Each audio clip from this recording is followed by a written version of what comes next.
സിംഗപ്പൂരിൽ ദിവ്യബലി അർപ്പണത്തിനിടെ അപ്രതീക്ഷിതമായുണ്ടായ കത്തിയാക്രമണത്തിൽ പരിക്കേറ്റ ക്രിസ്റ്റഫർ ലീ എന്ന വൈദികൻ സുഖം പ്രാപിക്കുന്നു. നിലവിൽ വിശ്രമത്തിൽ തുടരുന്ന വൈദികൻ തനിക്കായി പ്രാർത്ഥിച്ച എല്ലാവർക്കും നന്ദി പറയുകയും എല്ലാവരും ഐക്യത്തോടെ മുന്നോട്ട് പോകണമെന്നും ആഹ്വാനം ചെയ്തു. ഇക്കഴിഞ്ഞ നവംബർ 9 വൈദികന് നേരെ ആക്രമണമുണ്ടായത്.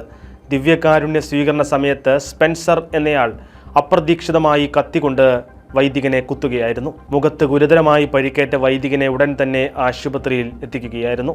ഈ അക്രമ സംഭവത്തിൽ നിങ്ങളുടെ വിശ്വാസത്തെ തകർക്കാനോ സമൂഹത്തിൽ ഭയം വിതയ്ക്കാനോ അനുവദിക്കരുതെന്ന് ഫാദർ ലീ തൻ്റെ ഇടവകക്കാരോട് അഭ്യർത്ഥിച്ചു.